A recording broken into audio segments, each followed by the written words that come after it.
Merci, Monsieur le Président. Je tiens tout d'abord à remercier le bureau de l'Association des pédiatres de libre pratique de pédiatrie de Rabat et de leur invitation. Et je remercie la société Nestlé pour nous avoir permis et donné l'occasion de partager avec les collègues quelques notions sur les pleurs incessants du nourrisson, leurs aspects cliniques et comment les prendre en charge. Alors, on le sait, les pleurs incessants toucheraient au moins 15 à 30% des nourrissons de moins de 4 mois qui pleurent donc d'une manière excessive ou prolongée. C'est, comme l'a rappelé le professeur Madani, c'est une source de préoccupation et d'épuisement des parents, mais ça inquiète aussi, bien sûr, les pédiatres qui prennent en charge ces enfants. Ça représente certains des principaux motifs de consultation pendant les premiers mois de vie. Et dans le cadre de ces pleurs incessants, vous avez les coliques qui viennent en premier, qui reste donc la cause la plus fréquente. Mais cela ne doit pas faire quand même négliger le risque d'avoir des pleurs incessants en rapport avec des causes organiques qui représenteraient à peu près 5%. Et on va voir un petit peu les signes d'alerte qui devraient quand même nous pousser à essayer de les chercher, de les détecter. Juste un petit rappel de l'historique par rapport à la prise en charge des pleurs incessants, je dirais du nourrisson. Au IIe siècle, avant Jésus-Christ, on allait même jusqu'à prescrire de l'opium pour calmer les nourrissons qui pleuraient. Et c'est une pratique qui a persisté au-delà même du XIXe siècle. Il y avait même des sirops à base d'opium pour calmer les nouveau-nés et les nourrissons qui pleuraient. Au Moyen-Âge, en Europe, les pleurs étaient aussi associés à une certaine possession de l'enfant par un esprit maléfique et on utilisait même de l'alcool trempé pour calmer ces bébés et les faire endormir. Et vous avez aussi dans les sociétés tribales, là aussi, les conduites étaient un petit peu différentes et on privilégiait le portage de bébés en permanence au cours de toutes les actions quotidiennes. En Occident, et depuis là aussi quelques années, le portage du bébé et le massage restaient quand même des moyens qui sont conseillés aux parents pour les bébés justement qui pleurent et ça a un petit impact quand même sur ces pleurs de nourrisson. Mais quand un bébé pleure, les causes sont diverses. Ça peut être justement un moyen de communication pour le bébé, pas obligatoirement un malaise. Le bébé qui peut avoir faim, qui a sommeil, qui a trop chaud, trop froid et qui s'exprime ainsi pour que les parents s'en rendent compte en quelque sorte. La couche aussi qui peut être sale, il y a un besoin de contact exprimé par le bébé par les pleurs, mais il y a aussi la possibilité donc des accès de vraies coliques. Mais attention, un bébé qui pleure, ça peut être aussi en rapport avec des pathologies, je dirais, un peu plus organiques, le reflux gastro-œsophagien, voire parfois compliqué d'œsophagite. Ça peut être aussi une intolérance aux protéines de lait de vache qui s'exprime donc ainsi. Ça peut être aussi des petites lésions muqueuses, donc un muquet buccal. Ça peut être aussi une otite moyenne chez le bébé, mais aussi une cause chirurgicale qu'il faut toujours avoir en tête, bien sûr, l'invagination intestinale aiguë. Mais en attendant de mieux connaître, bien sûr, ces pleurs, on sait que ces pleurs incessants vont épuiser les parents. Il y a un impact aussi négatif intrafamilial. Il y a le risque de dépression postpartum chez la maman. Le bébé qui peut être négligé, évité, risque même de maltraitance, le fameux syndrome de bébé secoué. On risque aussi d'utiliser de manière abusive les sédatifs ou les analgésiques, ou voire même d'arrêter précocement l'allaitement maternel, donc comme des conséquences possibles de ces pleurs incessants quand ils ne sont pas bien cadrés et bien pris en charge. Il y a donc deux volets dans l'approche des pleurs incessants du nourrisson, un soutien psychologique pour rassurer les parents, et puis bien sûr une enquête étiologique, bien que juste 5% à peine des causes seraient organiques, seraient un petit peu plus inquiétantes. Alors la démarche est relativement, je dirais, simple. Il faut vérifier un petit peu l'historique de ces pleurs, leur fréquence, leur intensité, l'heure d'apparition.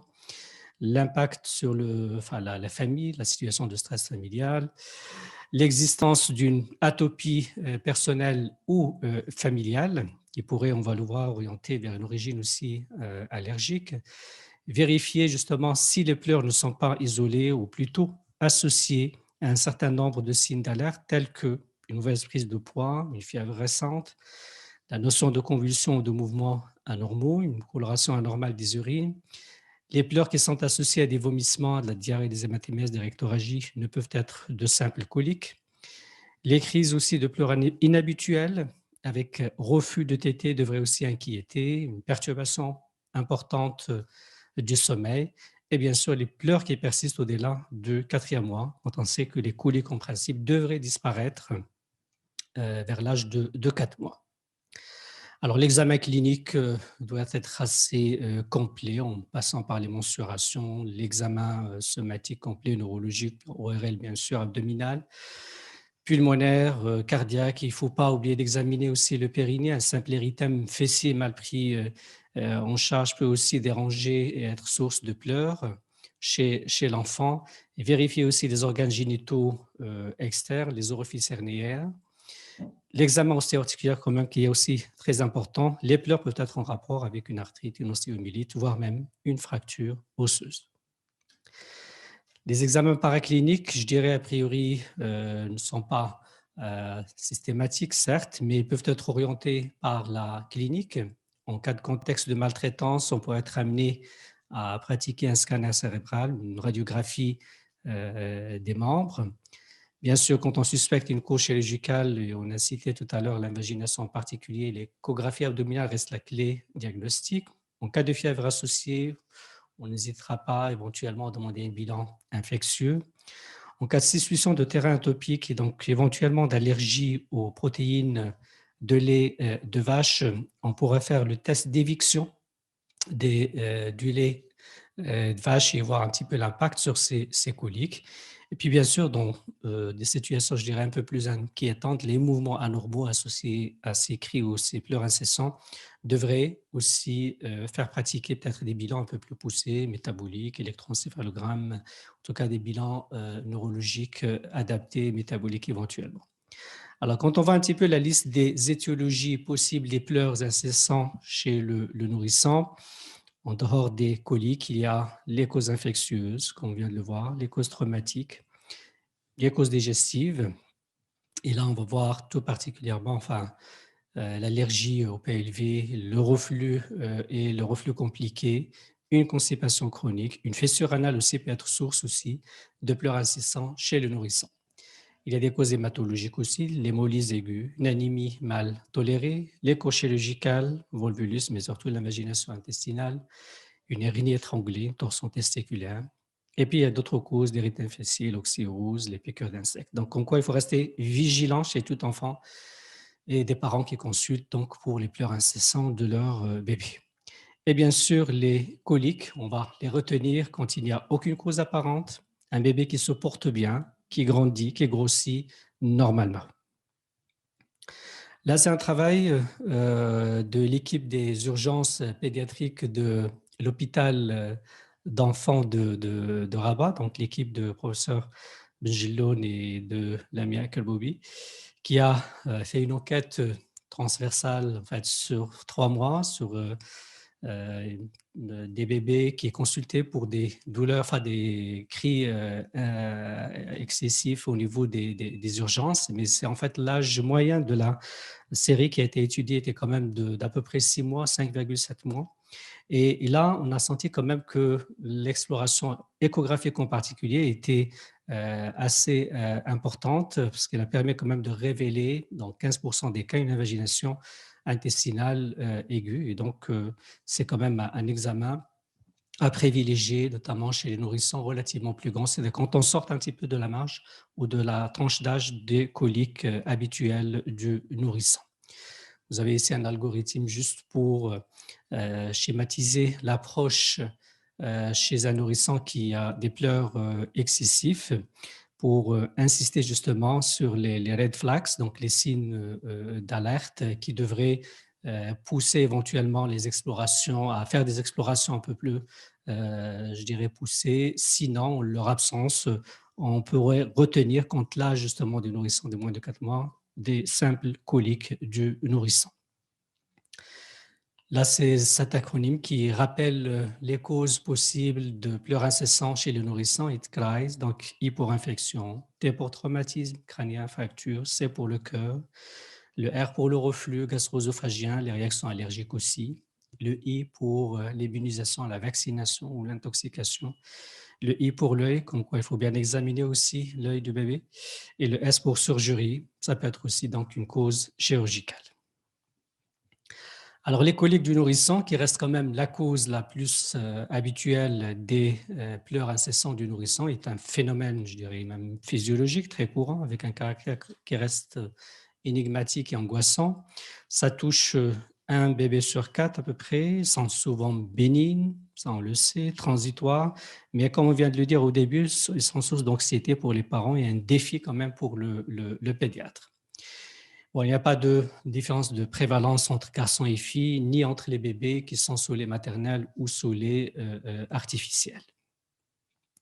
Ça reste quand même un diagnostic d'élimination, mais ces coliques sont retenus bien sûr parmi les troubles fonctionnels gastro-intestinaux selon la classification ROM4, au même titre que les régurgitations, le syndrome de rumination, donc la diarrhée fonctionnelle ou les vomissements cycliques ou la constipation. Alors, ils sont définis comme un syndrome comportemental chez des nourrissons donc âgés en principe de 1 à 4 mois, avec de longues périodes de pleurs et qui sont difficiles à apaiser, qui surviennent sans cause évidente et qui génèrent certes une préoccupation donc pour encore insister sur justement ce retentissement, notamment chez les parents. Alors, les pleurs sont habituellement nocturnes, volontiers associées à un inconfort avec agitation, avec un faciès érythrosique lors de la crise douloureuse, des poings serrés, jambes fléchies, distension abdominale. En tout cas, tout ça, c'est des signes qui rappellent ces coliques du nourrisson. Et donc, il faut quand même faire attention. Il ne doit pas y avoir de retentissement sur la croissance, il ne doit pas y avoir de syndrome fébrile associé pour rappeler un petit peu les principaux signes d'alerte. Alors, les critères modifiés de Wessel ou la règle des 3, les pleurs de plus de 3 heures, au moins 3 jours par semaine, au moins 3 semaines, sont devenus relativement caduques parce qu'on ne peut jamais cadrer les pleurs du nourrisson justement dans ces règles de 3. Mais sinon, on retiendra les coliques chez les nourrissons de moins de 5 mois, avec des périodes récurrentes et prolongées de pleurs, agitation, irritabilité sans cause évidente, chez un bébé qui n'a pas de retard psychomoteur, qui n'a pas de maladie identifiée et qui est par ailleurs en bon état de santé, donc eutrophique. Alors, on le sait, ces coliques débutent généralement vers la 2e semaine de vie, un pic aux 6e semaine, puis une diminution en principe vers la 8e, 10e semaine, et devraient normalement régresser vers l'âge de 3-4 mois. On ne connaît pas exactement le mécanisme qui sous-tend ces coliques du nourrisson. Donc, la physiopathologie reste relativement obscure et multifactorielle. Il y a plusieurs hypothèses. Les 4 les plus abordées, c'est les troubles digestifs en rapport avec l'immaturité, la dysmotilité intestinale, mais aussi et surtout la dysbiose, donc l'anomalie de microbiote intestinal. On évoque aussi l'anxiété maternelle, le tempérament difficile du nourrisson et l'immaturité cérébrale. Alors, pour les troubles digestifs, je dirais favorisants ou peut-être parfois qui sont confondus avec les coliques, vous avez tout particulièrement le reflux. Un bébé qui reflue peut justement avoir des accès de pleurs, mais les coliques ne seraient pas toujours calmées par les IPP, comme quoi le RGO n'est pas toujours la cause, mais il faut quand même y penser et faire parfois même un petit test aux IPP, surtout quand on a des signes digestifs hauts. Colique et intolérance au lactose, là aussi une piste, je dirais, qui est souvent évoquée, étant donné que le lactose n'est pas totalement digéré, une partie qui est fermentée et qui va donc produire du gaz qui va être source justement des coliques du nourrisson. Et puis aussi la piste de l'allergie aux protéines de lait de vache. Il reste aussi une piste à garder en tête chez le nourrisson qui a en fait des signes, une atopie quelconque ou un terrain atopique est là aussi le seul moyen pour éliminer ou retenir la PLV. Dans ce cas, c'est bien sûr le régime d'éviction des protéines de lait de vache. Alors, pour la modification du microbiote intestinal ou la dysbiose, donc, il a été effectivement démontré chez les bébés qui présentent des coliques récurrents. Et on a noté tout particulièrement au niveau du microbiote de ces bébés une baisse importante, je dirais, de bifidobactéries avec une prédominance plutôt de colibacilles, de Klebsiella, qui serait à l'origine de production de gaz et d'une inflammation intestinale. D'ailleurs, la calprotectine fécale peut être élevée chez les nourrissons qui se plaignent de coliques répétées. Bon, je ne reviens pas sur le tableau clinique, si ce n'est pour insister sur l'absence d'arguments en faveur d'une cause organique. On se rappelle un petit peu les signes d'alerte. C'est des bébés qui ont un appétit conservé, une croissance pondérale normale, un transit normal, un éveil normal, un comportement tout à fait normal et un examen clinique qui est toujours rassurant. Et donc, aucun bilan paraclinique en principe n'est nécessaire. Alors, j'arrive rapidement à la prise en charge de ces coliques de nourrissons. Cette prise en charge qui devrait être relativement individualisée et dans la pierre angulaire est essentiellement l'éducation des parents. Il faut écouter, il faut justement informer les parents sur la nature de ces coliques, leur évolution. La colique devrait en principe disparaître. La première étape est donc un examen clinique bien soigneux, une écoute attentive de la description des coliques et de l'attitude des parents. Il faut aussi garder en tête donc les signes d'alerte et évoquer éventuellement les diagnostics différentiels. Informer la famille de la nature bénigne des coliques et de leur caractère transitoire. Et d'ailleurs, ces conseils sont encore plus efficaces, je dirais, que les changements alimentaires auxquels, je dirais, ces bébés sont régulièrement ou souvent soumis. Le portage n'est pas vraiment efficace. Les réflexes calmants peuvent être quand même conseillés. L'émaillotement, le shoshi, la position ventrale, le balancement, la succion. Tout ça, c'est des petites manœuvres qui permettent justement de calmer les bébés. Et puis, il y a la part de la prise en charge diététique et les médecins qui seraient amenés relativement à changer peut-être du lait ou le lait chez le bébé quand il est sous lait artificiel, bien sûr. Alors, on peut justement se baser sur les symptômes associés à ces coliques. Quand il y a des régurgitations associées, on pourrait proposer un lait plutôt épaissi. Quand il y a de la constipation, on proposera un lait plutôt transit. En cas d'antécédent d'atopie, on pourrait aussi proposer éventuellement un hydrolysat de protéines de lait de vache. En matière d'allergie ou dans le cadre de cette prise en charge diététique, on pourrait aussi conseiller un régime d'éviction de PLV chez la mère, mais c'est discutable.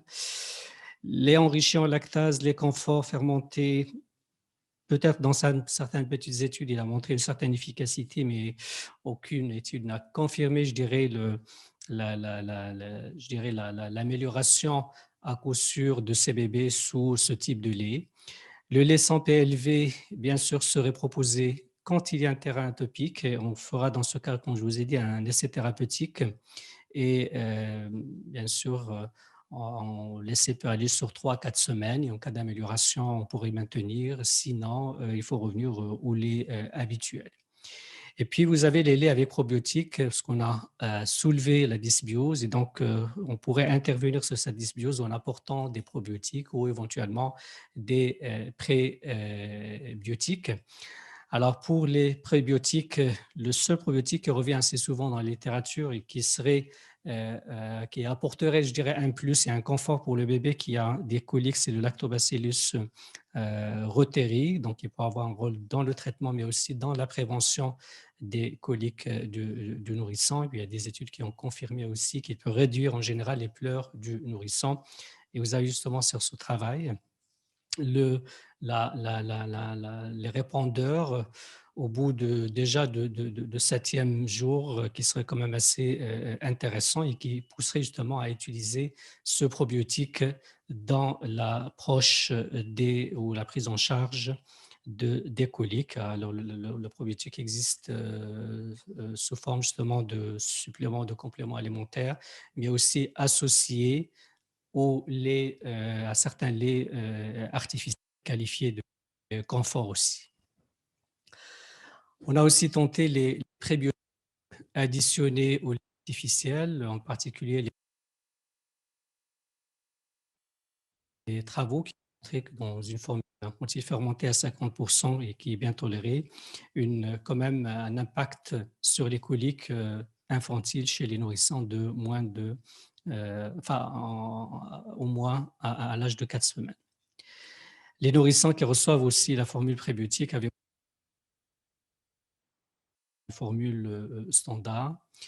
Ils ont aussi, ces prébiotiques, un impact sur le microbiote avec un niveau de colonisation moins élevé par le Clostridium. Rappelez-vous qu'il est aussi incriminé dans sa dysbiose et plus élevé par l'électrobacille et les bifidobactéries.